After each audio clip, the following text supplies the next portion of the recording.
Good evening. Let me tell you about somebody that I have come to know very well over the last 35 years. He graduated from high school with a 3.6 GPA. He was accepted to a four-year university straight out of high school. He worked 40 hours a week, and it looked like he was on track to be very successful in his life. However, right at the same time that he went to high school, his parents got divorced, he was thrown in jail for something that he did not do, and his girlfriend broke up with him. In short, his life was falling apart. He started partying too much. He dropped out of college.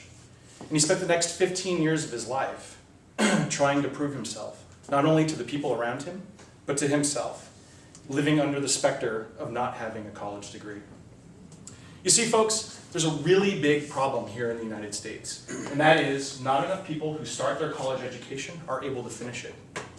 According to Reuters, only 42% of people who enroll for college degrees are able to finish. There are many reasons for this. The first of which is that students may have to work full-time. Other students may have family obligations.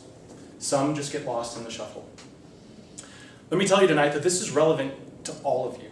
And the reason that it's relevant to all of you is because not only are you trying to go to school, but ultimately, if you graduate, you will have greater job prospects. According to the Federal Reserve Bank of New York, the lifetime earnings difference between people who graduate from college and people don't is $1.1 million. That's huge.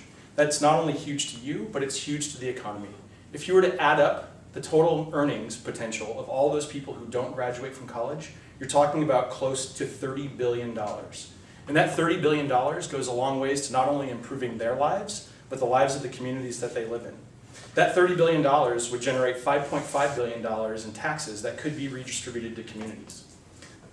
Greater success for you means greater success for the community as well. So, knowing that, the purpose of my speech tonight is to persuade all of you, no matter how difficult it may be, to finish your 2 or your 4-year degree. The solutions for doing so are applying for grants, aid, or student loans, asking for help, and finishing as quickly as possible. Tonight, I will be referencing material from the USA Today, from Reuters, the Wall Street Journal, the New York Times, and the American Enterprise Institute. You see, folks, too many people that sign up for community colleges find themselves stopping out or dropping out. I want every single one of you in this room to take a moment and look around you. Every single one of you, take a look around. Because according to the Wall Street Journal, the 3 people that are sitting closest to you won't finish community college. And that's a huge number. So, how are we going to solve this? Well, the first solution is to apply for grants, financial aid, or student loans.